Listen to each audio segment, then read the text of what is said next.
Hello everyone, welcome to back my channel Roshan Shah study point. आज हम class 12 के home science के चैप्टर नंबर 3 को देखने वाले हैं। चैप्टर नंबर 3 है आपका जन पोषण तथा स्वास्थ्य। तो जन पोषण और स्वास्थ्य, पोषण और स्वास्थ्य तो आप क्लास 11th में भी पढ़ चुके हैं। तो आज जो आपका टॉपिक रहेगा वो होगा जन पोषण और स्वास्थ्य। जन पोषण हम जानेंगे आगे होता क्या है, लेकिन ये जो टॉपिक है वो काफ़ी ज़्यादा इम्पॉर्टेंट है आपके लिए, क्योंकि इसमें आप केवल जन पोषण से संबंधित चीज़ें ही नहीं बल्कि कुछ ऐसी फैक्चुअल चीज़ें भी पढ़ेंगे जो आपके लाइफ में आपको काम आएंगी। इसमें आप जानेंगे कि गवर्नमेंट पोषण से संबंधित कौन कौन सी नीतियाँ, कार्यक्रम और योजनाएं बनाती रहती है तथा उन्हें कब लागू किया गया। और अगर मैं उदाहरण के तौर पर एक आपको योजना का नाम बताऊं तो आपने मिड डे मील का नाम सुना होगा। मिड डे मील जो योजना है वो पोषण को ध्यान में रखते हुए ही ये गवर्नमेंट द्वारा लाई गई थी, ताकि जो बच्चे हैं उनको पोषण युक्त आहार मिल सके। तो इसी को देखते हुए ये जो चैप्टर है वो काफ़ी ज़्यादा इंटरेस्टिंग है और बहुत सारी आपको नई नई चीज़ें इसमें सीखने को मिलेंगी। स्टार्टिंग करने से पहले एक इम्पॉर्टेंट सूचना, अगर आप लोगों ने अभी तक चैनल सब्सक्राइब नहीं किया है तो please Roshan Shah study point को सब्सक्राइब कर लीजिए, ताकि आपको सबसे पहले वीडियो के नोटिफिकेशन पहुंचे और आप सभी उन वीडियो से परिचित हो सकें तथा सारे चैप्टर्स को अच्छे से समझ सकें एंड एग्ज़ाम में अच्छे स्कोर कर सकें। मेरा वीडियो बनाने का मेन मोटिव यही है कि जिन भी स्टूडेंट ने होम साइंस लिया है वो होम साइंस में अच्छे मार्क्स स्कोर करें, और इसीलिए मैं आप सभी के लिए दिन प्रतिदिन वीडियोस अपलोड करती रहती हूँ अपने चैनल पे, ताकि आप लोगों को जो होम साइंस सब्जेक्ट है वो, क्योंकि होम साइंस सब्जेक्ट ऐसा है, मैंने आपको पहले भी बताया कि आप केवल उसको रट्टाफिकेशन ही नहीं, आप उसको अगर प्रैक्टिकल भी करके देखेंगे, यानी कि आप अपनी लाइफ में अगर उसको इम्प्लीमेंट करेंगे जो चीज़ें होम साइंस से आप सीखते हैं, तो आई एम श्योर कि आप एक बेटर लाइफ स्पेंड कर पाएंगे। क्योंकि होम साइंस आपको एक जीवन दिशा निर्देश देता है कि आपको किस प्रकार से अपनी जो जीवन है, जो गृह जीवन है, वो किस प्रकार से आपको स्पेंड करना है। तो इसके लिए काफ़ी ज़्यादा इम्पॉर्टेंट है होम साइंस। तो इसमें आप काफ़ी सारी नई नई चीज़ें भी सीखते हैं, तो उनको थोड़ा इम्प्लीमेंट करिए। इसी के साथ मैं स्टार्टिंग करती हूँ अपनी वीडियो की, और इसमें आपको कोई भी पार्ट अच्छा लगता है, कुछ भी अच्छा लगता है या कोई डाउट होता है तो आप लोग मुझे कमेंट बॉक्स में पूछ सकते हैं। मैं कोशिश करूँगी कि आप लोग का जवाब दे सकूँ। स्टार्ट करने से पहले आप सभी जानते हैं कि हम टॉपिक डिस्कस करते हैं, तो जिन टॉपिक को आज हम पढ़ेंगे वो है जन पोषण का महत्व, उसके बाद जन पोषण से संबंधित जो पोषण समस्याएं हैं। तो सबसे पहले हम जानेंगे जन पोषण का महत्व, कॉन्सेप्ट ऑफ जन पब्लिक न्यूट्रिशन। उसके बाद हमारा टॉपिक होगा जन पोषण से होने वाली समस्याएं, एंड नेक्स्ट टॉपिक इज पोषण संबंधित जो कारक हैं। कारक यानी कि जो क्या क्या कारण होते हैं जिसके कारण पोषण समस्याएं जो हैं वो आजकल समय में इतनी ज़्यादा देखी जा रही हैं। उसके बाद इन टॉपिक को तो आज हम पढ़ने वाले हैं। इसके अलावा जो नेक्स्ट लेक्चर में हम टॉपिक करेंगे वो होंगे पोषण समस्याओं के समाधान के लिए सरकारी नीतियाँ और कार्यक्रम। उसके बाद उनसे बचाने के लिए, मतलब जो पोषण संबंधी जो प्रॉब्लम्स होती हैं उनसे बचने के लिए तथा उनसे निपटने के लिए सरकार द्वारा चलाए गए कार्यक्रम। तो इन दोनों टॉपिक पे हम बाद में बात करेंगे विस्तार पूर्वक। फिलहाल हम 3 टॉपिक को पढ़ेंगे जो एक दूसरे से इंटरकनेक्टेड हैं। तो स्टार्टिंग जो होती है वो होती है हमारी सबसे पहले जन स्वास्थ्य से। जन स्वास्थ्य जो टॉपिक है वो आप सभी कहीं ना कहीं पढ़ चुके हैं। जन स्वास्थ्य का मतलब होता है, अगर मैं इसको 2 शब्दों में कहूँ तो ये 2 शब्दों से मिलकर बना है, जन और स्वास्थ्य। जन का मतलब होता है लोग या समूह, ठीक है। स्वास्थ्य का मतलब होता है स्वास्थ्य यानी कि निरोगी शरीर जिसे किसी प्रकार की शारीरिक और मानसिक बीमारियां नहीं होती है। तो लोगों का ऐसा समूह जिसे किसी प्रकार की कोई बीमारी ना हो, यानी कि जो रोग मुक्त हो, ठीक है। तो इसका क्या होता है, जो जन स्वास्थ्य होता है वो सभी लोगों के लिए स्वास्थ्य की रक्षा तथा उसे बढ़ावा देने के लिए समाज द्वारा किए गए सामूहिक प्रयास होते हैं। अब मैंने आपको इसका अर्थ बताया, तो इसको जन जो स्वास्थ्य है वो एक सरकार द्वारा चलाए गए सामूहिक प्रयास होते हैं जिससे जो उसके नागरिक होते हैं उनका जो स्वास्थ्य है वो उनके स्वास्थ्य की रक्षा कर सके और उसे बढ़ा सके। तो जन स्वास्थ्य का एक ही मुख्य उद्देश्य होता है कि उसके जो नागरिक हैं वो निरोगी रह सके तथा उसके स्वास्थ्य में वृद्धि हो सके।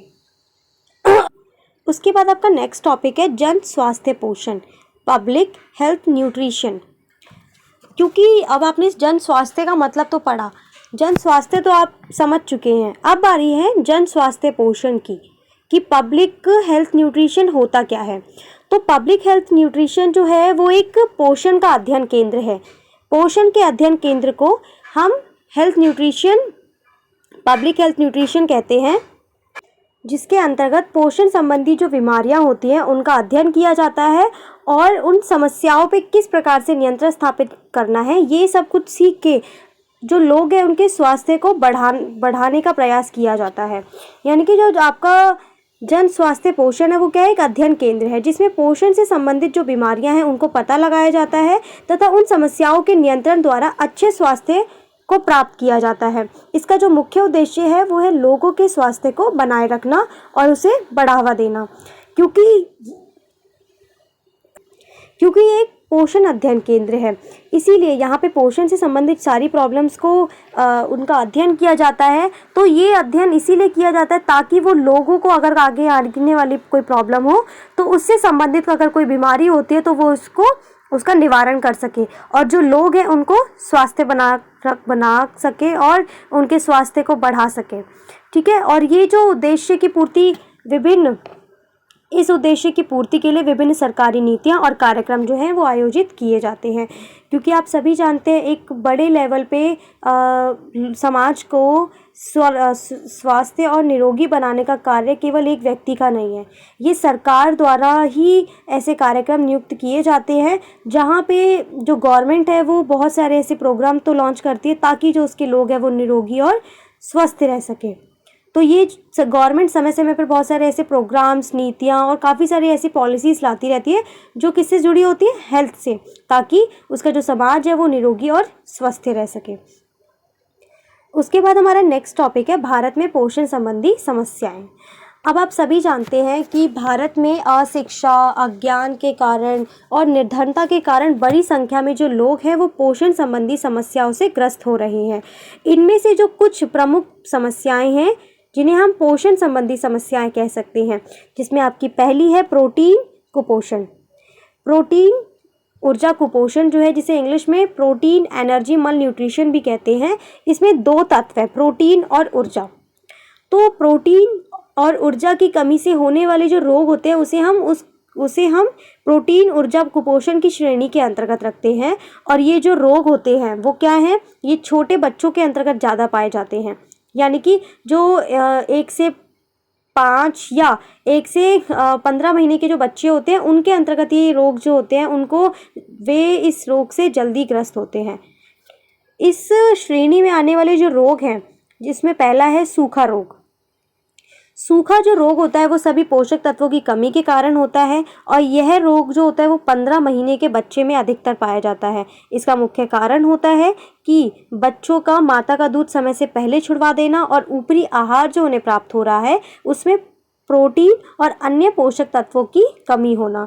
तो कई बार क्या होता है कि जो छोटे बच्चे होते हैं उनको बहुत समय पहले ही माँ का दूध छुड़वा दिया जाता है। तो जब क्योंकि उनका एक ही आहार होता है, माँ के दूध से ही उन्हें सभी प्रकार के पोषक तत्वों की प्राप्ति होती है, लेकिन जब समय से पहले आहार वो छूट जाता है उनका, तो क्या होता है, जितने भी उनको पोषक तत्वों की प्राप्ति हो रही है वो नहीं हो पाती है। और सूखा रोग तो यही कहता है कि सभी पोषक तत्वों की कमी के कारण ही ये रोग होता है। तो इसी कारण वो जो बच्चे होते हैं वो इस रोग से ग्रस्त हो जाते हैं। और ये जो रोग है वो मुख्यतः 15 महीनों के बच्चे जो होते हैं उनमें अधिकतर पाया जाता है। इस रोग के अंतर्गत क्या होता है कि जो मांसपेशियां हैं वो कमज़ोर हो जाती है क्योंकि आपके अंदर पोषक तत्वों की कमी हो गई है। उसके बाद जो बच्चे का चेहरा होता है वो काफ़ी ज़्यादा बंद और बूढ़े के समान प्रतीत होता है। बच्चा चिड़चिड़ा हो जाता है और अक्सर पेट खराब रहता है, और लेकिन शरीर के रंग पर कोई विशेष प्रभाव नहीं पड़ता है, बस उसका जो स्ट्रक्चर होता है वो चेंज हो जाता है। यानी कि उसकी बोन्स जो है वो एकदम क्लियरली आप देख सकते हैं। किसी भी ऐसे व्यक्ति को या इस बीमारी से ग्रस्त किसी को आप देखेंगे तो आपको एक बार में पता चल जाएगा कि ये सूखा रोग से ग्रस्त है। शरीर में पानी का ठहराव नहीं होता है, जिसके कारण जो बच्चा होता है उसकी बॉडी में पानी की भी कमी हो जाती है। तो सूखा रोग जो होता है वो ऊर्जा और प्रोटीन की कमी के कारण होता है। इसी प्रकार से एक और रोग है जो प्रोटीन की श्रेणी के अंतर्गत आता है, वो है क्वाशियोर्कर। क्वाशियोरकर जो प्रॉब्लम है वो कैलोरी की कमी के कारण होती है, यानी कि जब बॉडी में कैलोरी की कमी हो जाती है और जब प्रोटीन ऊर्जा देने लग जाता है। हालांकि अगर देखा जाता है तो कैलोरी ही हमें ऊर्जा प्रदान करता है। वो कहते हैं आप जितना ज़्यादा कैलोरी युक्त भोजन लेंगे उतनी ही ज़्यादा आपको एनर्जी मिलेगी। तो वही कि कैलोरी की कमी के कारण क्या होता है कि जो प्रोटीन होता है वो ऊर्जा देने लग जाता है और धीरे धीरे जो बच्चा होता है वो क्वाशियोरकर रोग से पीड़ित हो जाता है। जब प्रोटीन ऊर्जा देने लगेगा तो क्या होता है, जो बच्चा होता है वो क्वाशियोरकर जो समस्या है उससे ग्रस्त होने लग जाता है। और ये जो रोग होता है वो 1 से 5 वर्ष तक के बच्चों में अधिकतर पाया जाता है। और ग्रीक भाषा में इस शब्द का अर्थ है विस्थापित बच्चा, क्योंकि वो अपने सामान्य वजन से विस्थापित हो जाता है, यानी कि उसकी बॉडी में, उसके पेट में इतनी स्वेलिंग होने लग जाती है, आपको लगेगा कि ये बहुत मोटा है, लेकिन वास्तविकता में वो क्वाशियोरकर समस्या से ग्रस्त होता है। तो इस प्रकार से आप देख सकते हैं कि मैं आगे भी एक बार आपको अच्छे से क्लियर करूँगी। इसमें क्या होता है, जिन बच्चों को ये समस्या से वो ग्रस्त होते हैं, बच्चे का शरीर जो चेहरा होता है वो चांद की तरह गोल सा दिखने लग जाता है। शरीर में पानी के ठहराव के कारण सूजन आ जाती है और इसे एडिमा कहते हैं, जिसके कारण आपने देखा कि उनका पेट फूल जाता है। तो ये क्या होता है, ये एडिमा होता है। आप इस फोटो में देख सकते हैं कि इस बच्चे का पेट फूल गया है क्योंकि इसके पेट में स्वेलिंग हो रही है। ये क्वाशियोरकर की समस्या से ग्रस्त है। मोटे वसायुक्त यकृत के कारण पेट फूला सा रहता है और जो त्वचा होती है वो रंगहीन हो जाती है और कई बार क्या होता है, छिल भी जाती है। शरीर में पानी भर जाने के कारण बच्चे को चलने में काफ़ी बार समस्या होती है। आपने देखा होगा ये स्टिक लेके चल रहा है क्योंकि इसको चलने में काफ़ी ज़्यादा प्रॉब्लम हो रही है, क्योंकि इसकी बॉडी में क्या होता है, आपने पढ़ा, पानी भर जाता है और इस दिशा में काफ़ी बार क्या होता है कि पेट खराब हो जाता है और मल जो होता है वो सरल सा होता है। तो ये क्वाशियोरकर से संबंधित जो लक्षण हैं तथा उसके क्या प्रभाव पड़ते हैं, क्योंकि क्वाशियोरकर और जो सूखा रोग है वो एक ऐसे रोग हैं जो आजकल कॉमन, मतलब हर 5 में से 3 से 2 बच्चों के अंदर तो मुख्यतः पाए ही जाते हैं, क्योंकि पोषक तत्वों की कमी के कारण। उसके बाद हमारा जो नेक्स्ट टॉपिक है वो है सूक्ष्म पोषक तत्वों की कमी से होने वाले रोग। अब सूक्ष्म पोषक तत्व क्या होते हैं, पहले एक बार हम इस पर डिस्कस कर लेते हैं। हालांकि आप इससे परिचित होंगे। माइक्रोन्यूट्रिएंट या फिर सूक्ष्म पोषक तत्व वे पोषक तत्व होते हैं जिन्हें हमारी बॉडी, मतलब हमारी बॉडी को कम मात्रा में वो होती है ज़रूरत। प्रोटीन, विटामिन, ये सारे तो अधिक मात्रा में चाहिए होते हैं, लेकिन एक होते हैं सूक्ष्म, जो कम मात्रा में, यानी कि माइक्रो, कम मात्रा में हमारी बॉडी जो होती है उसको उसकी ज़रूरत होती है। तो इसमें क्या होता है, यदि आहार में ऊर्जा और प्रोटीन की मात्रा कम हो तो उसमें अन्य पोषक तत्व, विशेषकर सूक्ष्म पोषक तत्व जैसे खनिज और प्रोटीन की मात्रा कम होने की पूरी संभावना होती है। यानी कि अगर आपकी डाइट में, या जो भी आप जिस बच्चे को भी अपना डाइट दे रहे हैं उसमें अगर ऊर्जा और प्रोटीन की मात्रा कम होगी तो उसमें ये संभावना होगी कि प्रोटीन के कारण खनिज और विटामिन की मात्रा भी कम हो जाएगी, क्योंकि आप जितने भी प्रोटीन से युक्त आहार लें या फिर विटामिन से या खनिज से युक्त आहार क्यों ना लें, उन सब में माइक्रोन्यूट्रिएंट पाए जाते हैं। तो क्या होता है, अगर आप ऊर्जा और प्रोटीन की मात्रा कम लेते हैं तो इससे क्या होता है, आपकी बॉडी में खनिज और विटामिन की मात्रा भी काफ़ी बार कम होने लग जाती है, जिसके कारण आप बहुत सारी प्रॉब्लम से ग्रस्त हो जाते हैं। सूक्ष्म पोषक तत्वों की कमी में सबसे पहला जो रोग है वो है आपका एनीमिया, जिसे हम रक्त अल्पता भी बोलते हैं। रक्त की अल्पता यानी कि रक्त की कमी, इसको 2 अगर पार्ट में डिवाइड करके करें तो जो एनीमिया है वो आप सभी जानते हैं कि लाल जो एनीमिया होता है, एनीमिया का जो मुख्य कारण होता है वो होता है खून की कमी। तो रक्ताल्पता का साधारण अर्थ है रक्त की कमी, यानी कि जब बॉडी में रक्त की कमी हो जाती है तो वो व्यक्ति जो है वो एनीमिया से ग्रस्त हो जाता है। और यह लाल रक्त कोशिकाओं में पाए जाने वाले एक पदार्थ हीमोग्लोबिन की संख्या में कमी होती है। यानी कि जब आपकी बॉडी में ब्लड की कमी हो जाती है तो उससे क्या होता है, लाल रक्त कोशिकाओं में जो पाए जाने वाला जो पदार्थ होता है हीमोग्लोबिन, उसकी संख्या में कमी आ जाती है। और जब हीमोग्लोबिन की संख्या में कमी आती है तो आप इस बात को जानते हैं कि हीमोग्लोबिन ही पूरे शरीर में ऑक्सीजन को प्रवाहित करता है, और इसकी संख्या में कमी आ जाने के कारण ऑक्सीजन जो होती है पूरी बॉडी में जो ऑक्सीजन होती है उसकी आपूर्ति नहीं कर पाता है, जिसके कारण आपने देखा होगा कई बार आप बहुत थकान महसूस करते हैं, आप अपने काम को समय से नहीं कर पाते हैं, आपको मानसिक तनाव होने लग जाता है। तो ये सब इसी का कारण है। इसके अंतर्गत जिसके कारण व्यक्ति थकान महसूस करने लग जाता है, कमज़ोरी महसूस करता है। और अगर हम बात करें हीमोग्लोबिन की, तो हीमोग्लोबिन की जो मात्रा है वो सभी में 12.0 से लेकर 15.5 तक होनी चाहिए। यानी कि ये एक सामान्य मात्रा है कि इस मात्रा में या इस 12 पॉइंट से लेकर 15.5 तक ये जो हीमोग्लोबिन का स्तर है इतना सभी का होना चाहिए, वरना वे लोग क्या हैं, एनीमिया से ग्रस्त हो सकते हैं। इसके अंतर्गत क्या होता है, जो लोग एनीमिया से ग्रस्त होते हैं, आप देख सकते हैं इसके थ्रू कि ये नॉर्मल हाथ है। आप इसमें देख सकते हैं कि नॉर्मल है, तो एकदम ये पता चल रहा है क्योंकि इसमें रेड ब्लड जो सेल्स है उसकी मात्रा अत्यधिक है। तो आप जानते हैं कि एनीमिया की जो प्रॉब्लम होती है उसमें क्या होता है, रेड ब्लड सेल्स की कमी हो जाती है। यानी कि जो रेड ब्लड सेल्स की कमी हो जाएगी और जो वाइट ब्लड सेल्स होती हैं वो बढ़ जाती हैं। तो आप इसमें और इसमें अंतर देख सकते हैं। इसमें रेड ब्लड सेल्स हैं उसकी काफ़ी मात्रा है, तो इसीलिए इसका जो हाथ है वो रेड है। वहीं इसमें जो रेड ब्लड सेल्स होती हैं उसकी मात्रा कम है, तो आप देख सकते हैं पीलापन हो रहा है। और इसके काफ़ी सारे सिम्टम्स होते हैं, जैसे कि वीकनेस आना, और भी काफ़ी सारे हैं जो हम आगे पढ़ेंगे। तो ये मुख्यतः अंतर होता है। आपने देखा होगा जिसके अंदर खून की कमी हो जाती है ना, वो व्यक्ति पीला सा पड़ने लग जाता है, तो उसको कहते हैं कि आपको एनीमिया, मतलब एक अलग से पता चल जाता है, क्योंकि उसकी बॉडी में क्या होता है, जो लाल रक्त जो कणिकाएँ होती हैं वो कम मात्रा में हो जाती हैं। ये किस कारण से होता है? सबसे पहला मैंने आपको बताया कि ये लोहे की कमी के कारण, यानी कि लौह तत्व की जब शरीर में कमी हो जाती है, उस कमी के कारण एनीमिया रोग से व्यक्ति ग्रस्त हो जाता है। इसके कारण अगर हम लौह तत्व ले रहे हैं, आहार में ले रहे हैं, लेकिन हमारी बॉडी उसे अवशोषित नहीं कर पा रही है, उस कारण भी एनीमिया रोग से हम ग्रस्त हो सकते हैं। इसके अलावा किशोरियों में तीव्र वृद्धि जो होती है, मतलब तीव्र, आपने देखा होगा किशोरावस्था के समय तीव्र वृद्धि होती है, उस समय भी क्या होता है कि तीव्र वृद्धि के समय और काफ़ी बार जब हमें पीरियड्स होते हैं तो ब्लड जो होता है वो इतनी अधिक मात्रा में निकल जाता है कि जब आपने देखा होगा ब्लड की कमी हो जाती है काफ़ी बार।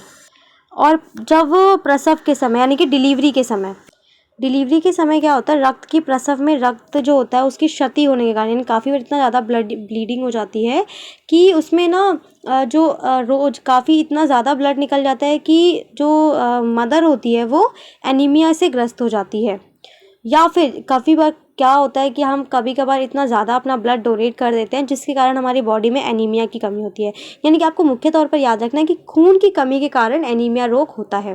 और खून की कमी के कारण यानी कि लौह तत्व अगर आप कम मात्रा में लेते हैं तो आप एनीमिया से ग्रस्त हो सकते हैं।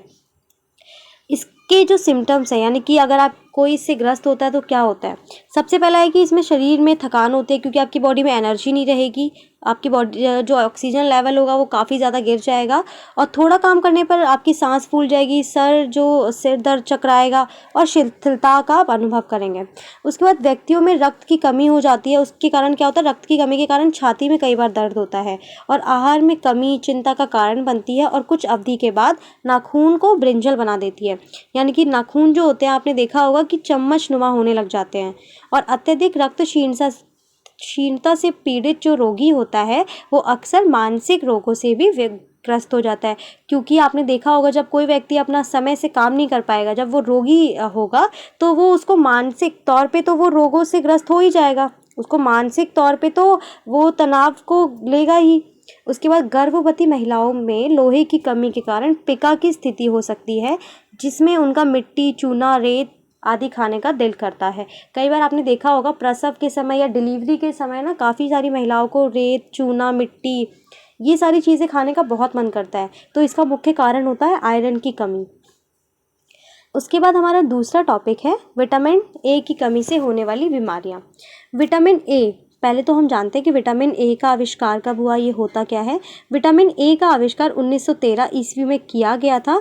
यह हल्के पीले रंग का दानेदार पदार्थ होता है जो साधारण ताप पर नष्ट नहीं होता, परंतु ऑक्सीकरण तथा सूर्य के प्रकाश में ये नष्ट हो जाता है। तो इसकी खोज 1913 में हुई थी।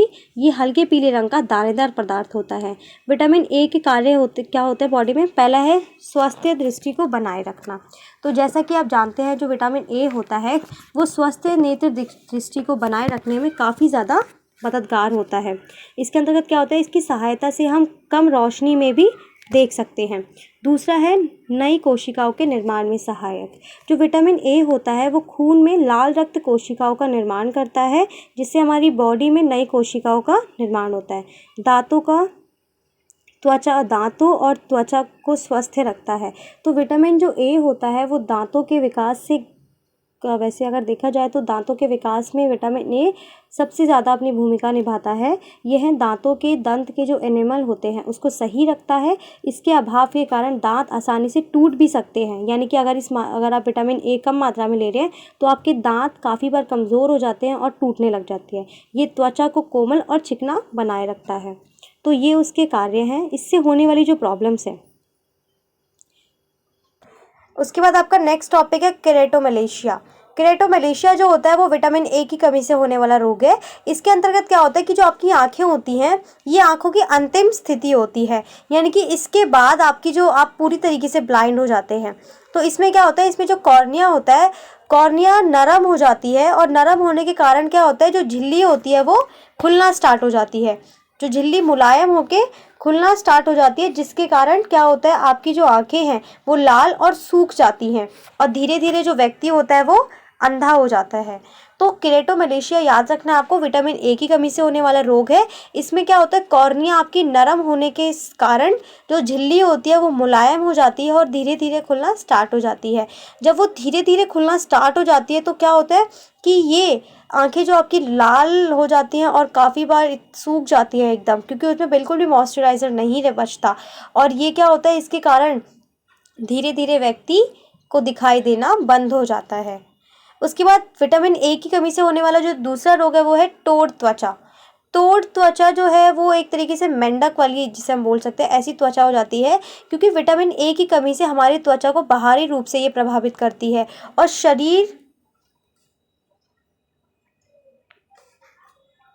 इसमें क्या होता है, शरीर की जो त्वचा होती है वो शुष्क हो जाती है, खुरदुरी हो जाती है और चितकवरी सी हो जाती है, यानी कि अजीब सी आपकी जो त्वचा होती है वो शुष्क हो जाती है टोड़ त्वचा में और खुरदुरी चितकवरी सी होने लग जाती है। और त्वचा चितकवरी इतनी हो जाती है कि वो मेंढक के समान दिखाई देने लग जाती है, जिसके कारण क्या होता है, इसे हम श्वेत ग्रंथियों के ठीक से काम ना करने के कारण ये होता है। यानी कि जो आपकी जो त्वचा होती है वो मेंढक के समान और चितकवरी ऐसी होने लग जाती है। ऐसा जो होता है वो श्वेत ग्रंथि जो होती है उसके ठीक से काम ना करने के कारण होता है। इसके अलावा केरेटोमलेशिया, टोड़ त्वचा और रतौंधी, तो रतौंधी और कंजक्टिवाइज, ये चारों जो रोग है वो विटामिन ए की कमी से होते हैं। रतौंधी तो आप सभी परिचित होंगे रतौंधी से, कि जो रतौंधी होती है वो एक प्रकार की आंखों से संबंधित समस्या है। इसमें क्या होता है कि इसमें रात के समय ना आपको दिखना कम हो जाता है, क्योंकि क्या होता है, हमारी आंखों में रेडिप्सन नामक जो एक पदार्थ होता है, जो विटामिन ए, रेटिनॉल और प्रोटीन से बनता है। यानी कि रेडोप्सिन नामक का एक पदार्थ होता है जो विटामिन ए के जो रेटिनॉल होता है और प्रोटीन से मिलकर बनता है। और विटामिन ए की कमी से होने पर ये जो रेडोक्सिन होता है उसकी गति जो होती है वो धीमी हो जाती है, जिससे क्या होता है, व्यक्ति को अंधेरे में ठीक से दिखाई नहीं देता, क्योंकि जो रेडोक्सिन नामक जो तत्व होता है उसकी गति धीमी हो जाती है। इसी कारण व्यक्तियों को अंधेरे में दिखाई देना कम हो जाता है। इसके अलावा एक और रोग है जिसे कंजक्टिव आइज भी कहते हैं। कंजक्टिव आइज का मतलब आपने देखा होगा ना, काफ़ी बार जो आपकी आइज़ है वो रेड हो जाती है, एकदम रेड, तो उसे बोलते हैं कंजक्टिव आइज। इसमें क्या होता है, विटामिन ए की अधिक कमी होने पर शुष्क स्थिति पैदा हो जाती है, यानी कि आपकी जो आँखें हैं वो इतनी ज़्यादा शुष्काशपाक की स्थिति में हो जाती हैं, जिससे क्या होता है, आपकी जो अश्रु ग्रंथि होता है उसका कार्य अवरुद्ध हो जाता है। अश्रु ग्रंथि यानी कि आपके जो आंसू निकलते हैं, आपकी आंखों में जो पानी होता है वो क्या होता है, उसका कार्य अवरुद्ध हो जाता है और स्राव में कमी होने के कारण नेत्र जो श्लेष्मा होती है वो सूख और सिकुड़ जाती है, जिससे आंखों का जो कॉर्निया होता है वो सूख जाता है और उसमें धुंधलापन आ जाता है। तो कंजक्टिव आइज क्या होता है, इसमें आइज जो होते हैं वो पूरी तरीके से सूख जाती हैं, अश्रु ग्रंथि का जो कार्य होता है वो अवरुद्ध हो जाता है और स्राव में कमी आने के कारण नेत्र जो होते हैं वो श्लेष्मा सूख और सिकुड़ जाते हैं, जिससे आंखों की जो कॉर्निया होती है वो सूख जाती है और उसमें धुंधलापन आ जाता है। तो रतौंधी, कंजक्टिव आइज और केरेटोमलेशिया और तोड़ त्वचा, ये चारों जो रोग है वो विटामिन ए की कमी से होने वाले रोग है। इसके बाद हमारा नेक्स्ट जो रोग है वो है आयोडीन। सबसे पहले हम आयोडीन के बारे में जानते हैं। आयोडीन हीनता विकार, इसे हम अगर आयोडीन डेफिशिएंसी डिसऑर्डर भी कहते हैं, आईडीडी, जिसकी शॉर्ट फॉर्म है। ये क्या होता है, आयोडीन हमारे पूरे शरीर में बहुत कम मात्रा में पाया जाता है, ठीक है, पाया जाने वाला बहुत कम मात्रा में पाया जाता है, और उस मात्रा में भी क्या होता है, वो खनिज तत्व होता है। तो आयोडीन हमारे पूरे शरीर में बहुत कम मात्रा में पाया जाने वाला एक खनिज तत्व होता है, परंतु यह सामान्य शारीरिक और मानसिक विकास और वृद्धि के लिए अनिवार्य है। यानी कि ये बॉडी में तो कम मात्रा में पाया जाता है, परंतु सामान्य शारीरिक और मानसिक जो विकास होता है और जो वृद्धि होती है उसके लिए काफ़ी ज़्यादा ज़रूरी होता है। आयोडीन जो होता है वो आयोडीन खनिज थायराइड ग्रंथि के सुचारू रूप से काम ना करने के कारण अत्यंत आवश्यक है। यानी कि जो थायराइड ग्रंथि होती है, आयोडीन खनिज जो होता है वो थायराइड ग्रंथि के सुचारू रूप से काम करने के लिए अत्यंत आवश्यक है, तथा इसके अधिकांश जो मात्रा होती है वो थायराइड ग्रंथि में ही प्राप्त होती है। तो आपने देखा हो काफ़ी बार कुछ लोग ना बौने रह जाते हैं, यानी कि उनकी जो हाइट है वो बहुत कम रह जाती है। उसका एक ही कारण होता है, वो होता है आयोडीन की कमी। इसलिए आपको कहा जाता है कि आप आयोडीन युक्त आहार लें, ताकि आपकी जो हाइट है और आपका जो मानसिक और जो शारीरिक विकास है वो किसी प्रकार से प्रभावित ना हो। इसमें जो होने वाले जो रोग है उसमें पहला है, अगर हम बात करें ये किन स्टेट में ज़्यादा होता है, तो जम्मू कश्मीर, अरुणाचल प्रदेश, आंध्र प्रदेश, कर्नाटका, केरल, महाराष्ट्र और मध्य प्रदेश जैसे राज्यों में ये समस्या जो होती है वो अधिक पाई जाती है। गर्भावस्था के दौरान इस पोषक तत्व की कमी के कारण जो भ्रूण का विकास प्रभावित होता है। यानी कि गर्भावस्था के दौरान अगर माता आयोडीन से युक्त आहार नहीं लेती है तो भ्रूण क्या होता है, भ्रूण का विकास इससे प्रभावित होता है, जिसके कारण बच्चा पैदा होने वाले जो बच्चे पैदा होते हैं उनमें कई प्रकार के मानसिक और शारीरिक व्याधियां उत्पन्न हो जाती हैं, क्योंकि उन्हें सही मात्रा में आयोडीन प्राप्त नहीं होता। अगर हम बात करें आयोडीन के कार्य की, तो सबसे पहला जो कार्य है वो है इस ग्रंथि की क्रिया इसके हार्मोन थायराइड स्टिमुलेटिंग हार्मोन द्वारा नियंत्रित होती है। यानी कि जो ये आयोडीन का कार्य क्या होता है कि ये आयोडीन आपको पता है थायराइड ग्रंथि में सबसे ज़्यादा पाया जाता है। इसमें क्या होता है, इसके जो हार्मोन होते हैं यानी कि थायराइड स्टिमुलेटिंग जो होता है वो हार्मोन द्वारा नियंत्रित होता है, जो पिट्यूटरी ग्लैंड से निकलता है, और थायराइड ग्रंथि की एपिथीलियम जो कोशिका होती है उसमें आयोडीन थायरॉक्सिन हार्मोन में परिवर्तित हो जाता है। यानी कि ये इसमें बता रहे किस प्रकार से जो आयोडीन होता है वो एक ग्रंथि से दूसरी ग्रंथि में कैसे प्रवेश करता है, और कहाँ उसको जो आयोडीन होता है वो थायरॉक्सिन हार्मोन में किस प्रकार से परिवर्तित होता है।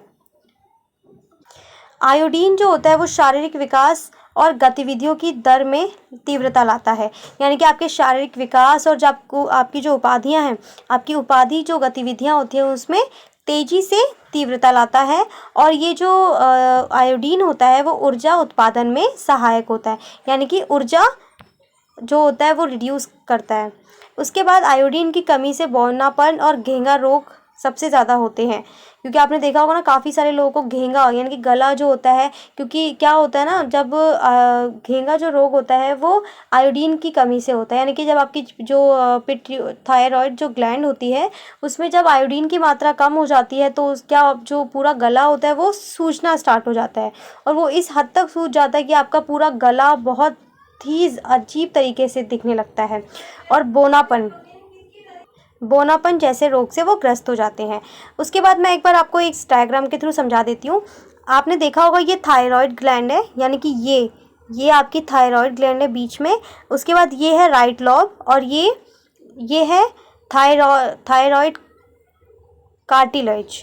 तो यहाँ पे यानी कि जो ये थायराइड ग्लैंड है इस तरह होता है आयोडीन की मात्रा यहाँ पे सबसे ज़्यादा पाई जाती है, और इसमें क्या होता है, यहाँ अगर आयोडीन की मात्रा कम हो जाती है तो ये जो गला है ये आप देख रहे हैं ना, ये स्वेलिंग करना स्टार्ट हो जाता है, और इसके कारण क्या होता है, आप घेंगा रोग से ग्रस्त हो जाते हैं।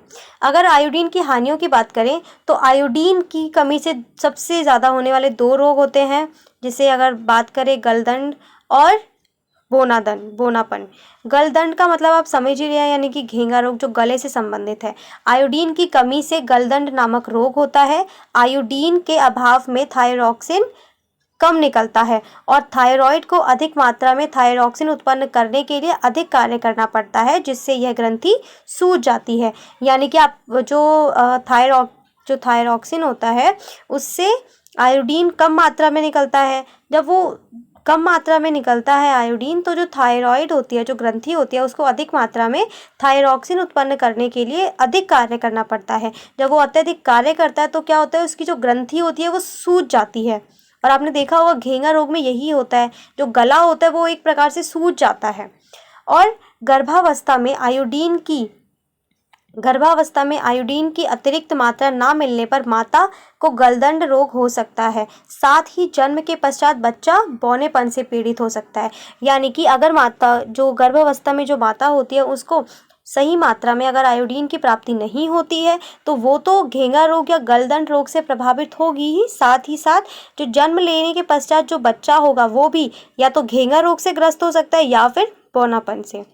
तो इसीलिए ज़रूरी है कि आप अपने आहार में आयोडीन की मात्रा को नियंत्रित करके चलें। यानी कि आपको जितना आयोडीन लेना है आप एक डॉक्टर से रेकमेंड करके अपनी उतनी आयोडीन की मात्रा को निश्चित करें। आप देख सकते हैं कि बौनापन ये आयोडीन की कमी से होता है, तो आप सभी आयोडीन से युक्त आहार लें। जो आयोडीन की कमी से होने वाला रोग है क्या है, इसमें वयस्क व्यक्तियों को शरीर में इसकी कमी के कारण हाथ पाँव, मतलब ये जो आपने पढ़ा है घेंगा रोग और जो बौनापन है, इसके क्या इफ़ेक्ट पड़ते हैं बॉडी पे।